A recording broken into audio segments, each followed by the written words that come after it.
Hello, Hockey World. Hi, sorry, I lost the screen for a second where we were. Apologize. Hey everyone, welcome to the HockeyBuzzcast. We're going to start right in today because we got a lot of stuff to talk about. We don't have Jan Levine, our esteemed vlogger. We only have for a moment here, so let's start. Hello, Hockey World. It is Wednesday, May 12th, 2021. I'm Michael Agello, and I have not been fired today. No. I'm Jan Levine and had to remember what this meeting covers again. That's right. And I'm Eichel, and you're watching the HockeyBuzzcast on HockeyBuzz.com. This is the podcast that comes to you Monday through Friday at this time to fill you in on the comings and goings in the hockey world now with more Tom Laidlaw than ever before. Hi, Tom. What's up, guys? How are you? Not much. It's a fun day in New York. So we have Jan for just like 5 more minutes. So we're going to start with him real quick. And Jan, what are your thoughts here? Obviously, the news today is the Rangers have fired Coach Quinn and moved on to somewhere else. Well, let's get the all-encompassing here, Jan. Davidson, Gort. Yeah, we haven't had Jansen. Yeah. Give us your 2 cents. So, I'm curious. I'm sure Tom is waiting on this. So clearly, this has all the fingerprints of James Dolan, right? So when Dolan focused on the Knicks and not on the Rangers, in my opinion, things were much better. I saw somebody actually tweet out, "Well, Dolan was there in '94." No, Dolan was not there in '94. It was Bob Gutkowski and a bunch of other guys who were running the ship back then. Since Dolan has come on board, right, he finally hired the right people on the Knicks, and hopefully he's leaving them alone. For the Rangers, they've kind of been seconded a little bit. Because Sather pushed. Sather, as the rumors you said, Sather came into town, was not happy with how the team was playing, was not happy with some of the pushback, although 3-4 weeks ago was pre-Islanders when they were on their run, so I was a bit surprised at that. Clearly, what happened in the Islander game was not viewed by anybody in a positive light in terms of, quote-unquote, the lack of pushback, though the Islanders have a tendency to impose their will on a lot of teams, at least until recently. The problem is what was not missed was Trouba left the game during the game, which impacted their defense. They only had 5 blue liners, and he's their most physical blue liner. Chris Kreider, who's another guy who can impose his will, left. And then afterwards, they lost Ryan Lindgren, which was another guy. So then you had the Tom Wilson incident snafu, however you want to refer to it, where George Parros kind of embarrassed himself to a certain extent with the ruling, and we had the tweet. We have the letter and the tweet, I guess, right. Are the one-word responses we can use for the Rangers the last couple of years. And clearly, Dolan made it readily apparent how he didn't like what happened. And granted, there was a lot of strong rumors that JD and Gordon were not in favor. So I'm not quite sure if those are fireable offenses when you disagree with your boss in terms of a message being sent out. Personally, I didn't have a problem with it. Parros deserved to be called out. But granted, both of those guys were fired, and somewhat surprisingly, with Sather now ascending to take on a higher position. The arguments of keeping Drury another year, I think, were a bit unfounded. He turned down Pittsburgh early in the year, which means he was biding his time and more than happy, in my opinion, to wait around and wasn't necessarily pushing to get it. And once that happened and the Rangers missed the playoffs, Quinn, we knew, was on borrowed time. The issues with him have been well documented, as I wrote today quickly. Start to games were very bad. Start to periods were very bad. Sometimes he had an inability to adjust mid-game. I know people questioned his usage of some of the young guys, which I'm not sure what you people have been watching, given what this team has been utilized lately, though I disagree with that one. So kind of thought he was on borrowed time. I didn't expect anything to happen the day of. We knew it happened within a couple of days. So him getting fired is not surprising. I do think they overlooked the positive signs in terms of the growth of this team, et cetera. Yeah. Michael, I know you want to kind of weigh in, so let me let you weigh in. I just want to insert this to ask you further. Russ said that when Quinn was out with COVID and Chris Knobloch comes in and they have a bunch of success, that was another indicator that Quinn might be on borrowed time because they seem to play a lot better in front of a neophyte age. Really unfair. That's really unfair, though. The viewpoint was they were looser in front of Knobloch. I guess you can argue that, but Knobloch was unless Knobloch was really just parroting the company line, and granted, he could have basically inserted his own view on this. Right. He kept referring that the game plan came from Quinn and the coaching staff. He is executing the game. Now, granted, you're the one determining line shifts and you're the one determining matchups at times based upon that. So there's in-game decisions that have to be made. Right. But a lot of that was driven by the game plan that Quinn and his management, and also the team played better. Look, this year's been a wacky year, right? First of all, with COVID. So think about what happened to Zibanejad. He wholeheartedly admitted afterwards he was not the same the first 20-odd or so games of the year. You lost Panarin for non-games because of the issue that happened with Putin. Igor Shesterkin got hurt. You lost Filip Chytil 5 games into the season with a broken hand when he was making strides moving forward. True. You've incorporated Zach Jones. You've incorporated other guys on your blue line that you make. Condre Miller started the year when he was on the top, ended up on the top pairing, right? D'Angelo Trudeau would have been a lost pretty for a big little story. bit. You had an enormous amount to go on his team, no more than other teams, but you stayed in a playoff hunt. This was viewed as a rebuilding year. The rebuilding was accelerated by getting Kakko and Alexis Lafreniere. Everybody to a man agreed that Quinn helped make them better players. Even the veterans said it. Zibanejad was asked, what he liked the coaching staff. He didn't come out explicitly and say he wanted them to stay, but very few players are going to come out and say that when it comes to a coaching staff because they know that's management decisions. Did it shock me that Quinn got fired? No. The only guy that shocked me a little bit was maybe Jacques Martin because I thought the defense played a lot better. I thought that the penalty kill was a lot better. Granted, I disagree with how they seed the blue line, and I'll probably defer to Tom in terms of his view as how the blue line had played, but there were positive signs throughout this team all the way around. My hope is that if you're going to bring somebody on board, you don't just go to John Tortorella Part 2 because James Dolan likes him. To me, the guy who I could see getting the job with the right guy is Bruce Boudreau, based upon the way that his teams have played underneath him. Granted, he's not had playoff success, right, which is the detriment against him. But if you look at how his teams have played during the regular season, gotten better, to me, he's the guy I don't really think should get the job. And again, I'm going to defer to Tom on this. I know Mark Messier's been wanting this job for like ever. He's made it readily apparent. I just don't know if he's the right guy to put into this situation. Just because while he knows hockey, he's never been a head coach before. He has no head coaching experience anywhere in terms of taking over an organization and running it as a head coach. All right. Well, thanks, Jan. Let's go to Tom. And Jan, if you have to hop off. We appreciate it. But Tom, there's some things there to talk about. I can't follow Jan after that. That was excellent. No, Jan did a great job on that. I agree. I'm going to be mumbling and bumbling through this, and he's perfect. That's a good job, Jan. Bumbling, stumbling. Yeah. So your thoughts, Tom. I guess let's start with we haven't talked to you since the big firings, the first 2 firings. So let's go with the first 2 firings first. What are your thoughts on those? Well, totally shocked, I think, like everybody. I really, most people around the league that I talked to thought that the team was going definitely in the right direction. Yeah. And as far there's no question the team got pushed around the last 2 or 3 weeks of the season, and that really cost the playoffs, I think. And it really, you're playing in New York, any city, but when you're playing in a city like New York, the one thing that fans want is to have a team that competes, right? If you're going to lose, you're going to lose, but you got to compete hard. So that was the hard part. But I just, to me, I'm thinking more that, from what I hear of Mr. Dolan, who I don't know very well, and I must say, and I'm not saying that just because I am a Ranger alumni, but he treats us great. So the way we're treated by the organization, and even I've talked to JD and Jeff Gordon after the fact, and they said the same thing too. It's a fantastic organization to work for. Yeah. But once Mr. Dolan gets an idea in his head, then he's got the idea in his head. He's going to act on it. He's the boss. So he's the boss. I just think I think a lot of it was supposedly, and I don't necessarily think this is bad either. Apparently, Glenn Sather was really actively involved in the background, not necessarily in wanting to get them fired, but just not happy or agreeing the direction the team was going in. And I'm kind of piecing things together. It appears then he spoke to Mr. Dolan. And Mr. Dolan, I don't think Glenn again told him to fire JD and Jeff Gordon, but I think when it became apparent that Glenn, who Mr. Dolan really trusts a lot from a hockey standpoint, was unhappy with the direction, then he said, "Okay, we've got to make a change then." And I would assume that part of that change would be to sit down with Drury and say, "Well, okay, what is your vision for the coaching staff?" Now, and again, I don't know if they would just if Drury had said, "Well, I'm going to keep Quinn," then he would not have got the job. But I'm sure that's part of it. And listen, Drury, I think, is a really intelligent young guy. Like Jan said earlier, he turned down the job at Florida as well, and had the Pittsburgh opportunity. I guess he interviewed from Minnesota as well. So he's not stupid either. He's got to listen to Glenn Sather. I don't think he just has to do exactly what he says, but he has to talk to him before he makes decisions. Well, this is the thing that was interesting. We had Dennis Gorman, who covers the Rangers for AP, on Off the Post on the weekend. And Jan, I want to ask you this. He said 85% it's Tortorella. And if we know Dolan, he's comfortable with certain people, and when he's comfortable with somebody like Sather, then he goes back to them. I mean, Sather was pretty much a senior advisor. Now all of a sudden he's involved heavily in hockey operations.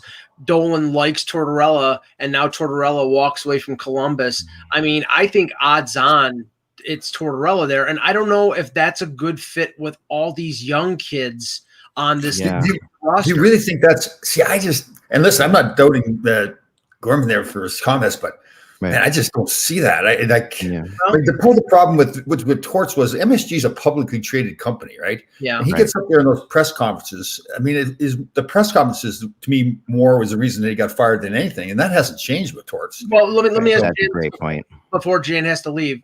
Okay, Tortorella has a certain amount of negatives, but I think down deep we know he's a very good head coach. Mark Messier, to me, would be a bigger disaster in New York than Wayne Gretzky was in Arizona. Because Wayne Gretzky was not a coach. He was sort of an overseer, and he had Rick Tocchet coach. From what I understand, Messier, if he takes the head coaching job, Craig McTavish will be on his staff, and he'll basically be the coach, doing the X's and O's. And we just see how it worked out well with Craig McTavish at Edmonton. So I don't know if I'd go that direction. So Stanley Cup final. Torts coached in Tampa differently than he coached in New York, differently than he coached in Columbus, right? I do agree, and I wrote today. The two concerns of me is, one, can he adjust the style from the last time he was here when he used that black and blue mentality and the team was beaten down, which is why they lost to Devils on the Adam Henrique overtime game winner in Game 6 that year in the conference finals, and they probably should have won. They were the better team. B, his messages wears thin with teams, especially in Columbus, where a lot of guys kind of started, I think, to tune him out a little bit, but he did a great job 2 years ago with an injury-plagued team by getting them to the playoffs. Yeah. Secondly, as Terrell Owens said, get your popcorn, because the Brooks press conferences with him would be must-see TV. So if MSG wants to boost ratings, though, they'd only last about 2 minutes, and that's probably the big problem, as Tom said, right? His press conferences play thin. Messier, in my opinion, look, he's a figure. I love Messier, but he's a figurehead. He's never coached. Gretzky actually did a decent job with Arizona 1 year and had them close to the playoffs. I don't know if Messier, as good as he is, if I'm bringing him in, I'm bringing him actually to work with faceoffs, because that's the bigger need on this team, because right now they're horrific in faceoffs. I need a guy like Brad Richards to be part of this team. So I think Gerard Gallant has to be a favorite. I think Bruce Boudreau has to be a favorite. Those are the guys I'd see. I could see Rick Tocchet maybe getting a look-see. To me, Mike Boudreau would be a guy who's a good guy, except his playoff history is questionable. I do think Gallant is a guy who's going to get a lot of interest based upon his track record, and a guy who can maybe be a fit in New York with having you use young guys, but also develop players over time. I want to talk about Messier for a second. And in terms of Tom, who coaches and the players that turn into coaches and different kinds of leaders, and how that like you were on a team. You had Mark. Tom had Wayne Gretzky as his captain. Like, you played under Wayne Gretzky as a captain, and you saw him to coach, and then. The different styles between, what do you think were the different styles between like Mark Messier as a captain and Wayne Gretzky as a captain? I think, and how does that play into coaching? Wayne was really not that vocal guy all the time. He would stand up with that death stare, the 1,000-yard stare that Messier had. It's just different type of leader altogether, different type of personality. Yeah. So right. I'm like Jan. I think we're all in the same boat when it comes to Mark Messier. Tremendous amount of respect for him, right? But I think it would almost be unfair to him even to step in. He coaches his kids' youth hockey right now, but to step into the National Hockey League under this situation with all the scrutiny, like his legend in New York is he's the captain, right? He's the Messiah. He brought the Stanley Cup in '94, so he's a god now amongst Ranger fans. But he comes in and starts coaching. They start losing a few hockey games. That doesn't matter. Right. He's just another coach that's losing, right? So I don't think it would be fair to him even to coach. I'm a huge Gerard Gallant fan. I think he's the perfect guy for this job, for this stage of these kids. I don't believe that Tortorella, and I like John Tortorella as a coach too, but he has a hard time coaching star players. And there's a bunch of potential star players on this Ranger roster that I just don't think it's a mesh with him. I just think that Gallant, the job that he did, particularly in Vegas, by taking a team that was not expected to go anywhere and taking them to the Stanley Cup Finals by getting the most out of every player. And I think that's what you look at this lineup right now. That's what this coach has to do, get the most out of every player. John Tortorella can get the most out of his Ryan Callahans and those kind of guys. Yeah. But he has a hard time getting the most out of Patrick Laine, right? I mean, that's right. Or, we've seen him, Pierre-Luc Dubois, like a bunch of different players, right? That have run through. So I think that's a really fair point. And Tortorella got the most out of Pierre-Luc Dubois. It's just Pierre-Luc Dubois didn't like Tortorella. Even though he said he did, I don't think that was the case. But Palm's right about and now there's a couple things about Torts. One, I think that people don't give him enough credit for how good he is at actually adjusting. Like he does actually adjust more than people think he does.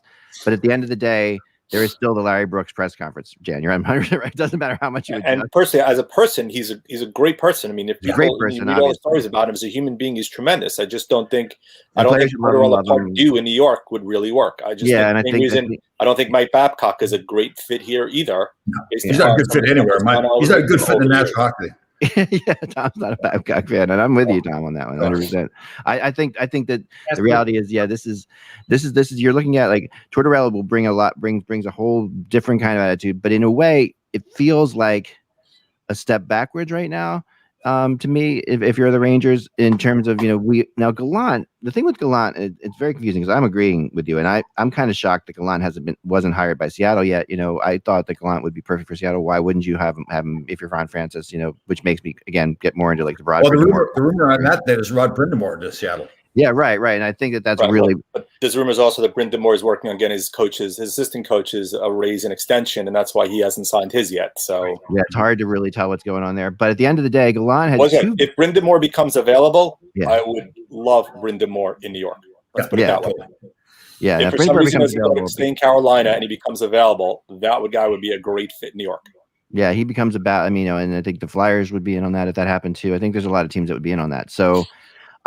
We don't know, but at the end of the day, let's talk about Gallant for a second, because Gallant has had two really successful situations that ended very weirdly, Tom. I think that the Florida situation ended in a weird way. The Vegas thing ended in a weird way. Is there anything about Gallant that we don't that we don't know? Is there something about this guy that we could beyond the results? He obviously gives the results. I think it's a great question. I think the Florida situation, remember Tom Rowe came in there, right? Took over from Dale Talon and made a decision. Then all of a sudden Tom Rowe's gone. So I think that was more him being stuck in that. And then the way they fired him too was just totally bush league. It was ridiculous. Absolutely ridiculous. So I think that was the situation. The Vegas one, I don't know. Was that Kelly McCrimmon wanting to put his stamp on the team a little bit? That's what it felt like, and McCrimmon's got his detractors. There's no question about it. So they're talking about, Rowe isn't popular. McCrimmon's not exactly popular either. I mean, they're both in the same. So I don't know, and I don't want to. All I've heard about Gallant was when he was an assistant with the Canadians. I heard incredible things about him as a person and as a coach. So I've heard great things about him too. Every which step of the way. I think that, man, with that young talent in New York and the way he likes to play that up-tempo game.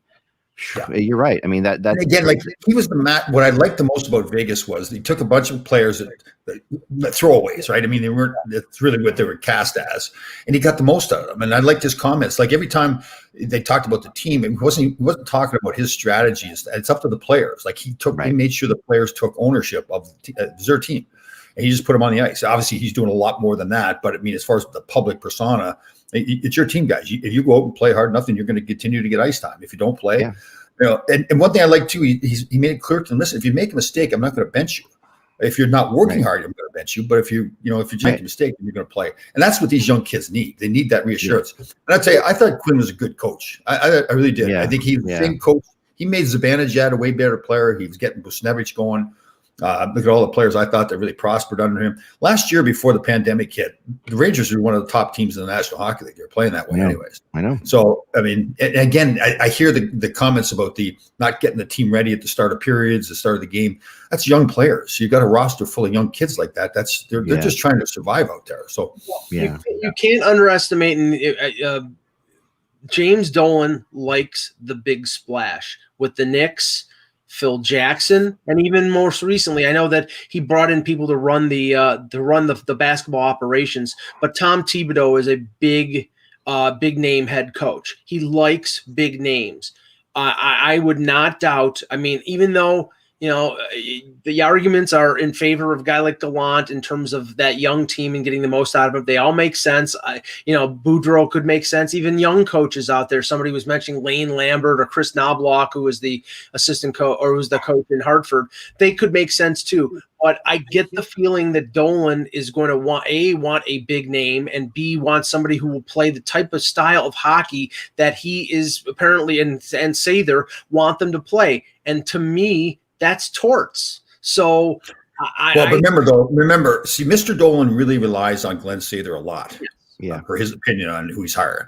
So I hear you. I'm not trying to dismiss. Obviously, Mr. Dolan is the owner, but you got to remember, who does Glenn really say to him, this and this is the guy? And that, again, that doesn't necessarily mean that he just selects that guy.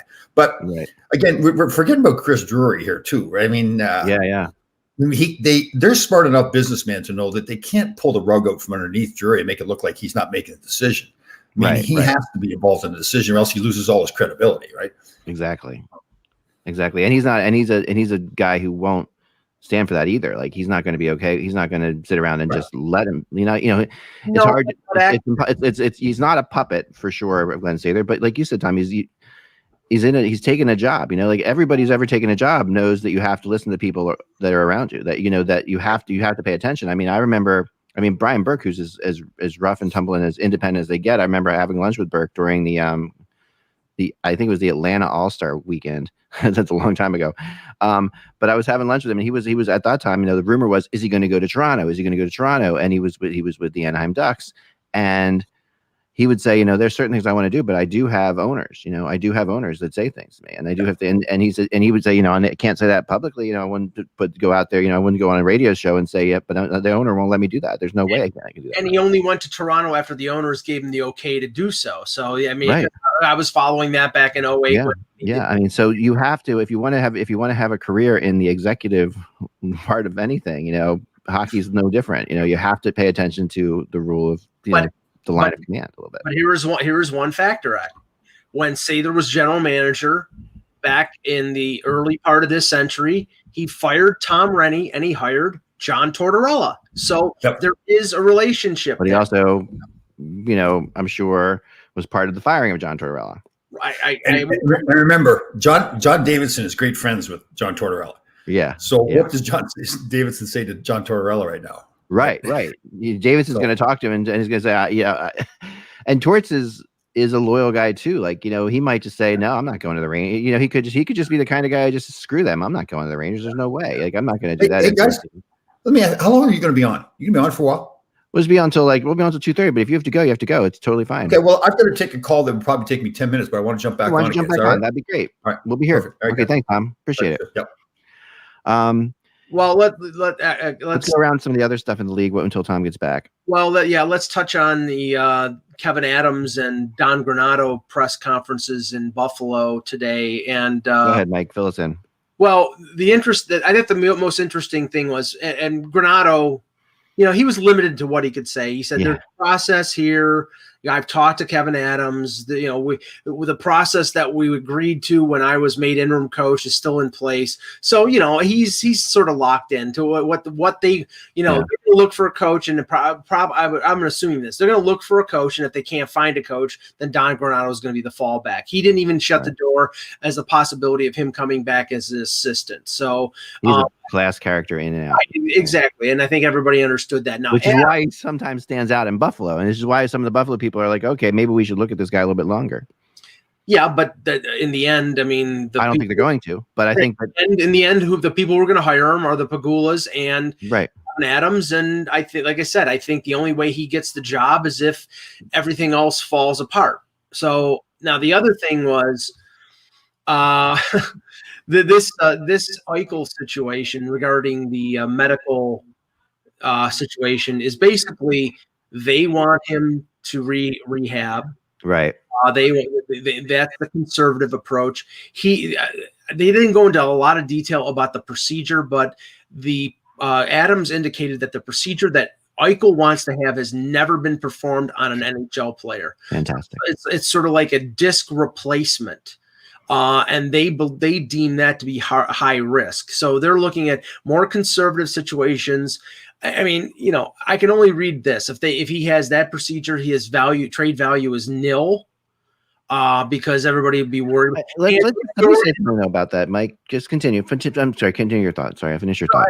I'm just saying. I think that they're looking at it in terms of a conservative approach because they think he'll get back to being healthy that way.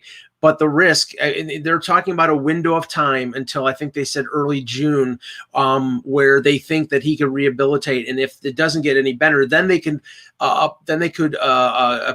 approach it in a surgical way.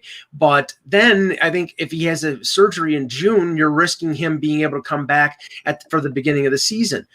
I think the Sabres didn't say this, and I'm just guessing here, but I would say that their hesitancy regarding the surgery is twofold. One, it's if they are trying to trade him, his value is nil. Right. With that surgery until he proves he's healthy.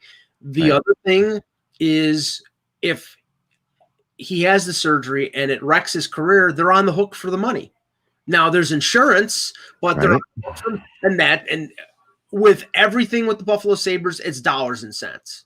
Right. Everything right now. Oh yeah, no, it is. It is dollars and cents. There's no question about it. But they're also, like we said, this is the time that they know they're going to have to take a little bit of a hit here to make this somewhat better. There's no question about that. No, where I differ from you, and I think that honestly, I talk to people up there. Now, I do. I've said it before that I know Don Granato really well. I can text him back and forth. But I also know that I'm not talking to him right now because this is not the time he's going to give me any information at all. And he knows, and all I've said is good luck, and I got a thanks Zach back. That's all we got, So, and that's all we need. But talking to other people in that area, not as close and not as dangerous and able to talk to me a little bit more. I think that the one thing I get overwhelmingly is the resounding aspect of Mike when I talk to things you say there is they are not at all looking in terms of how this affects Eichel's trade value in the slightest. Like this is what they say over and over again. They do not trading Eichel is not on their radar yet.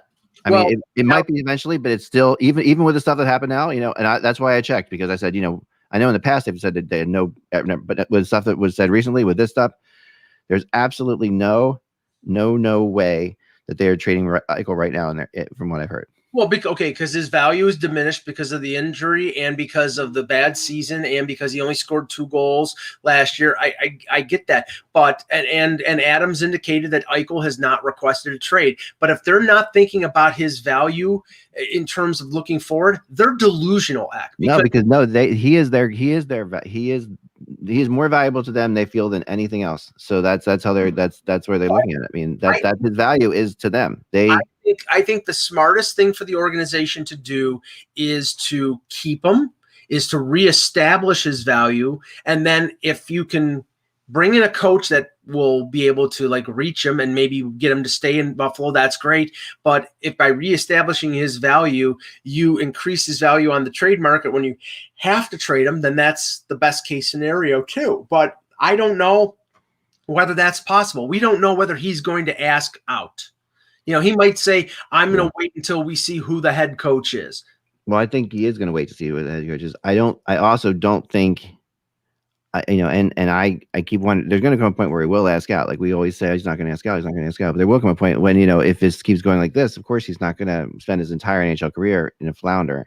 But all I know, Eck, is that the press conference that he held on Monday was not the press conference, and the comments made were not the comments of somebody who is a happy camper. He put gasoline on the fire. He did not pour water on it. Yeah, I know. I get that. And at the same time, I think that, him doing that was the responsible thing for him to do as a player on that team too. Like he's playing a part of, when I watched that press conference, I did see the leader of the players type guy. I saw the guy. He's like, I'm speaking for the players here. I'm leading the players. Like we're not happy at all. And that's something that someone has to say that. And he's the guy. Well, even he said in the press conference, in direct quote, "I'm thinking of Jack Eichel." Yeah, but I think when he said, that was tied to, correct me if I'm wrong, but that was tied to the surgery issues, right? So that was was tied to within the surgery. So if he talks to a doctor who says this procedure is better, and it hasn't been used a lot, maybe in the NHL yet, but it's a newer procedure from what I understand, but it has really good success. He might legitimately. I mean, he's also going to do what's best for his career in that situation too. But that career is doesn't mean it's away from the Sabres either. That career just means what he's doing for the best for him to make him the best player he can be. So he's got to. He said, I'm 24 years old. The Sabres got to think the best thing for them. I've got to think the best thing for me. Right. And I think that and right there, what that statement tells you right away is, you don't have to go any further to know there's a disconnect, right? Because what's the right thing for the Sabres should be the right thing for him, and what's the right thing for him should be the right thing for the Sabres, because the two are intertwined and completely tied together. The successes of Eichel and the successes of the Sabres are completely together. And if he thinks what I think is best for Eichel is the Sabres don't think it's best for the Sabres, then you have a disconnect, right? That's just, and it just doesn't, to me, that makes no sense at all. And him saying that, it shows his frustration, because obviously the Sabres would want to do whatever they can to get the best Jack Eichel they can get back. Yes. Not whatever they can to get the most value out of Jack Eichel. Not have him get a surgery so he gets back sooner so they can trade him in a different way. They're not thinking in those terms right now. Well, that's not what I'm saying either. I'm saying that I think they're taking a conservative approach in terms of his rehabilitation, because if he has surgery and they need to or have to trade him, his value will be lower, because then there's the unknown. Like you're right. And you're right about the unknown, but I don't think that for a second you're not the Sabres trade Jack Eichel until he's back on the ice playing 100% and everybody's comfortable with it. Like that's not going to happen. They get the most value for him. Yes. Yeah. So he's going to have the surgery, whatever surgery he gets, or if he doesn't get surgery, even if that affects his game, if he comes back and doesn't get surgery and he can't play it to his level as well, they're not going to trade him until he's shown that he can be a top player and a top center in the league again. And even then, you're not going to. They're really thinking in terms of he is. If they give up on Jack Eichel, they really have completely failed in their minds. Oh yeah. Well, I mean, and it's bigger than Eichel, because I mean, really coming out of Monday's press conferences and media availabilities, the questions are not Eichel, but Eichel, Reinhart, and Ristolainen. The core group of the core group of most of the tank of the middle of the last decade. 2014 top pick Reinhart, 2015 top pick Eichel. Ristolainen was a top pick from a few years before. Those guys are the cornerstone of. There you go. Sorry, are the core group of this team that has failed, and they're frustrated. They're all 24, 25, 26 years old. They either want to win, they don't want to rebuild, they want to have players come in and help them win, or they want the hell out. Right. And I honestly don't blame them. I don't blame them either. Being frustrated. I agree with you. Sorry, Stella's gotten pretty big. This is my puppy. Sorry. Yeah. So I had to calm her down. She's like, this dog is 7 months old and is growing like a friggin' weed. I mean, she's a corgi, and corgis, she's a cuddle dog though. This is what she likes to do. That's why I was gonna put her up here for a second. Yeah, this is just cutest dog ever. I'm telling you, this dog is crazy. But she also is she loves to torture her sister, the other dog. So all right, you go get him. Say goodbye, everybody. Bye, everyone. All right, I'll give you. All right, there we go. All right. Now, the other things. So now we have more playoff matchups locked, and the most important. Yes, we have the one we wanted. Yes, we've gotten to that point. We have the one we wanted. Yes, the first time in. Keep going. I'll cover here. The first time in 42 years that the Leafs and the Canadiens will face each other in the playoffs. And yes, I was around when they played each other last, and I actually remembered because I was 12 years old. The Leafs and the Habs played consecutive years. Here's the other dog. Yes, Panda. This one's torturing the big dog. That's what you're hearing. That's why the high pitched sound is the big dog, not her. The Leafs played the Habs in 78 in the semifinal and 79 in the quarterfinal. The Habs went on to win the Stanley Cup both years. They swept the Leafs. Now, granted, they didn't have Boreas Salming in 78. He got hurt, and they didn't have their number one goaltender in Palmatier in 79. They got swept both times. The last time the Leafs beat the Habs in the playoffs was, 1967. So, yes. So now that's the thing. This is going to be a battle. It's not going to be easy. I don't know, everybody. They're going to run. I love Craig Button from TSN, but Craig Button came out and said, the Leafs are going to sweep them in 4. Ugh. Not a chance in hell. No, listen, I've thought about how I'm going to pick this series, and we're going to get into our predictions, I think, probably starting tomorrow. But because we should, I think we should stagger them as the playoff round. But the first one's on Saturday, and there, we might have some on Sunday too. We got Tom back as well. Let's bring Tom back in. I'll bring him in. Yeah, I think anyone who thinks I was just talking to Gary Bettman. I told him I had to get back on the show. So thank you. Yeah, tell him that's unacceptable. Take you from the show. So we're talking a little bit about we're talking a little bit right now about the Rangers situation. But before that, we were talking about obviously we're talking Rangers with Tom. I'm losing my mind. We were talking Sabres while you were away, and the Eichel situation right now, which is when you were a player agent for a long time too, and he's in a spot now. He came out, and the team wants him to not get surgery. He wants to get surgery, a specific kind of surgery that is, I guess, newer and a little bit more experimental. Team saying no, we want you to do, if you're going to get surgery, get the regular surgery. Eichel's really unhappy. Says there's a huge disconnect. When I talk to people up in Buffalo, they have no desire to trade Eichel. People are saying that there's looks like they could possibly trade Eichel. Well, how do you see this playing out? Would you see anything like any clues here from what you're watching?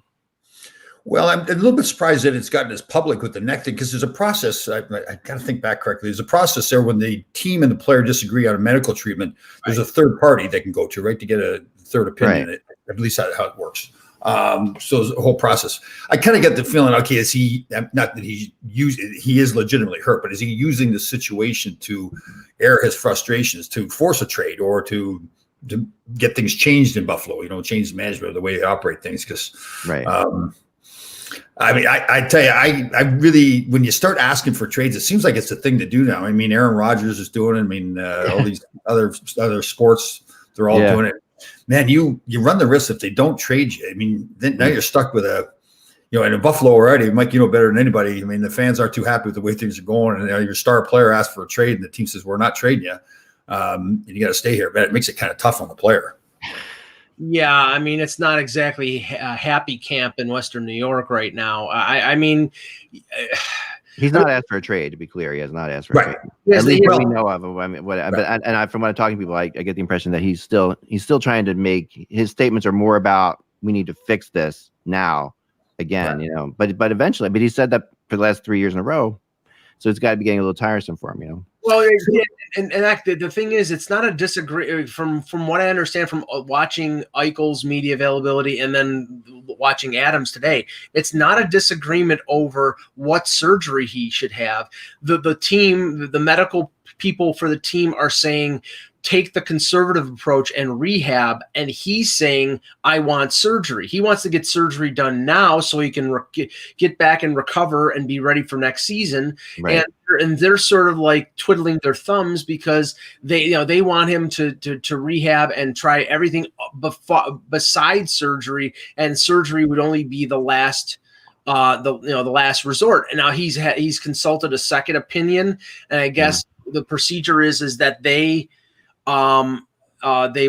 present their findings to the team, and then the team doctors have to sign off on it, and the team doctors haven't signed off on it. So that's where they are right now. And there's a quandary, and it probably won't be resolved until early next month. And at that point, then if in the end he has surgery, then he should have had surgery in April to recover. How old is he now? 23? 24. Okay, but I mean, a 24-year-old wanting to get surgery on his neck. I mean, most people, when they get into neck injuries and back injuries, you want to do everything you can to avoid surgery, right? Once you start getting the surgeries, now it's just a constant cycle of having problems. So it doesn't add up. I mean, obviously he's got advice from people telling him he needs to get surgery. I don't know who the doctors are, but right.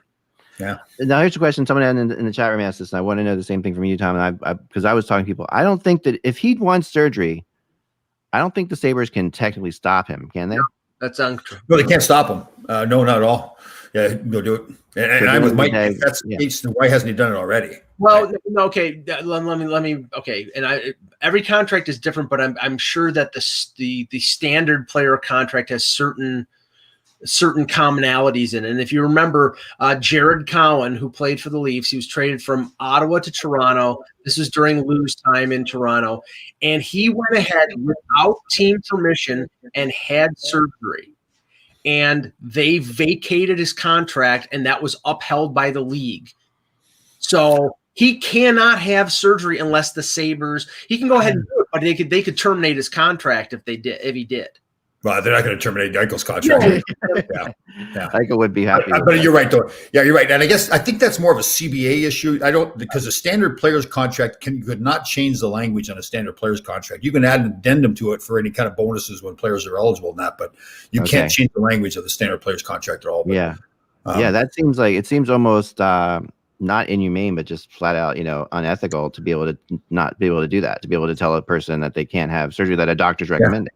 Well, and Mike, so that Toronto player, so he went ahead and had surgery, and they vacated his contract. Well, I didn't know it. He had they were going to buy him out. They made a trade with Ottawa. He was a salary dump by Ottawa. They were going to buy him out, and they cleared him medically, and then they said, okay, we're not playing you the rest of the season because we're going to buy you out. But that did not necessarily. But did they directly tie that to the surgery though?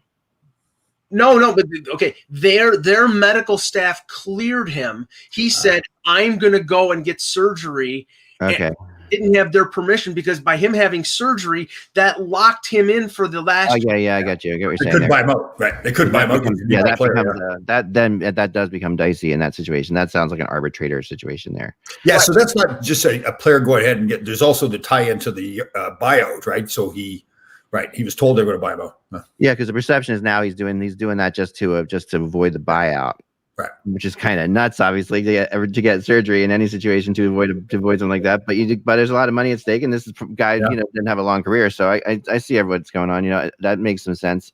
Let's talk a little bit about the Maple Leafs and Canadiens, Tom, because we have for the first time, like Mike said. Now, I always jokingly say that I am the curse of the Maple Leafs because the last time the Maple Leafs won was 1967 in May. Okay, I think it was May that they won. Okay, if you go. It was May. I believe I'm going to say it's May 12th or May 2nd. Okay. If you go 9 months ahead from May 2nd, you get the birth of myself. Okay.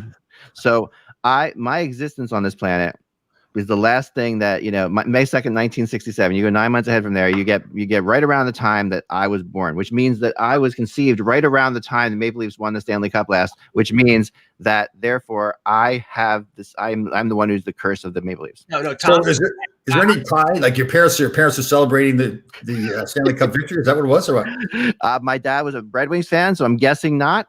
I'm guessing he was pretty pissed off about it. My dad rode his bicycle from Collingswood, New Jersey to Madison Square Garden to see the Red Wings play whenever they came to town. So that's all but I'm guessing that the Maple Leafs Canadian series was kind of off their radar. I know that I'm not the curse because I was a month old. You were a month old. So, okay. But now we're seeing these teams play again. Who is it that came out and said a sweep? Oh, Craig Button from Craig Button, who I think Button's amazing, but especially with prospects. But he comes out and says the Maple Leafs are going to sweep the Canadiens. No Carey Price, right? Well, no, he's supposed to play, right?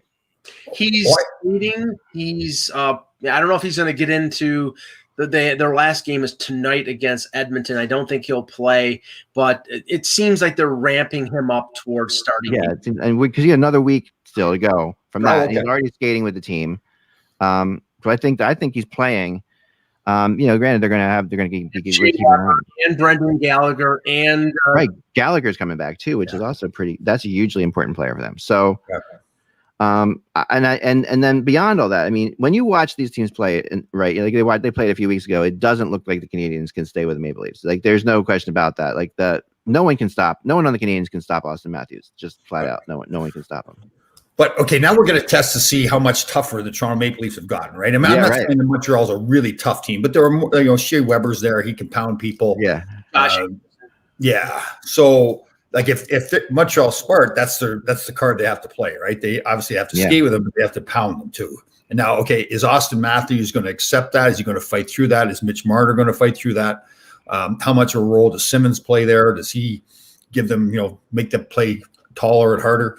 That's going to be the test, I think. Right? Yeah, I think I agree, and that's what's going to be so much fun about it. And also, some of these older guys. Too, has anyone have any concern that they are older guys and they played a lot of games this year and that the playoffs are even another grind? I mean, there is something. Will we see? Like, Simmons has been phenomenal, and in every which way, I'm a huge Wayne Simmons fan. I was when he was here. Such a great guy to cover, such a great guy to talk to. The Flyers never should have let him go ever, in my opinion. He really messed up the locker room, but and he's done a great job there. Thornton, the same thing. Spezza, the same thing. These are great people, right? They're all really good people. But at the same time, do they run out? Are they going to run out of energy here? The other thing you have to throw into this, why I don't think it can be a sweep, is this is just Montreal, Toronto, and it doesn't matter. Like there's a point at which Montreal and Toronto is just Montreal and Toronto, and Montreal, look what they did to Pittsburgh in the bubble, right? That was a team that they really couldn't match up against either. But you'd have to think Carey Price is going to steal at least one, maybe two games, right? No, that's the thing. I mean, I love Craig Button, but I think Craig Button is also doing this for sort of, trollish reasons. I mean, it's like, he always loves to throw a dig into the Leafs and predicting the Leafs to sweep. So once Montreal wins one, it's the worst thing you can do. Because Tom grew up a Toronto fan. Tom grew up a Maple Leafs fan, and he knows that the worst thing you can do is tell you that the Maple Leafs are going to sweep the series. Yeah, this is. I mean, in my mind, this is going to be a very tough series. I think it's going to go 6 or 7 games. I think the Leafs will win, but I'm pulling the cape off of my prediction for the series. But yeah, the thing is, it's going to be tough. And the only way Montreal is going to win is, as Tom said, they've got that big 4 on D with Edmondson, Weber, Sherratt, and Petrie. They're big. Most all of them are tough. They're going to lay the body. Anderson as well. Now, the one thing about Montreal that they may not have their number one checking center in Philip Deneau because he's got a concussion. That was the guy they would match up on against Matthews. Yeah. That gives.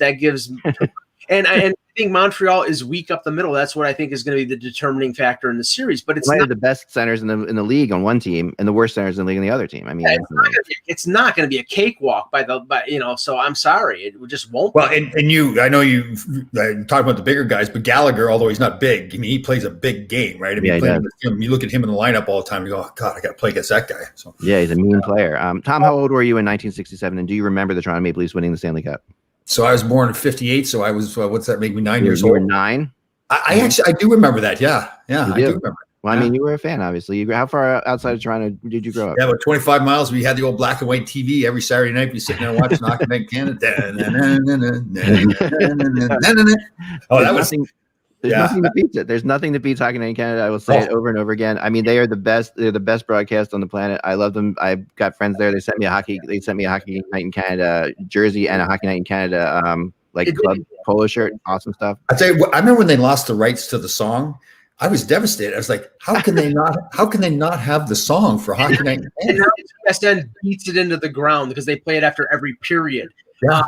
And the John Shannon thing that he does now, what was actually when John Shannon, from what I understand, was his idea, which is the one which people don't get to see Hockey Night in Canada. It is on the center ice package. You can't see it, but I have Canadian TV here too. So the concept that they do of having no announcers speak while the players come on the ice for about 10 minutes, and you just see the players, you see the benches, you see the guys circling, you hear the crowd. That's it. That to me is like the most amazing thing you can possibly. That's brilliance. Brilliance at its best. And there's no way you can't be a hockey fan if you watch that.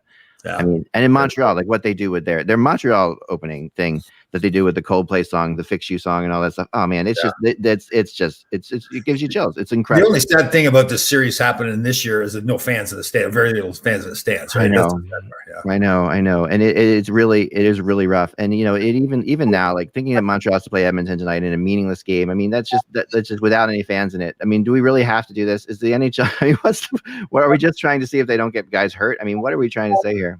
Well, I was just thinking that too, right? I guess they need the revenue. They got TV deals and all that kinds of stuff, so they have to play them. But, yeah, it's a TV thing. But they did exactly what I said they were going to do, Mike. Did I get any credit for that at all? They moved the games to the afternoons. Remember I told you? You did say that. But I think, I think it's absolutely asinine that the NHL is making the North Division wait until Wednesday to play 3 friggin' meaningless games between Calgary and Vancouver. That the only thing that's determined is where they rank for the draft lottery to put the division playoffs on hold. It's so utterly stupid. Yeah, I don't get it at all. What's the option though, Mike?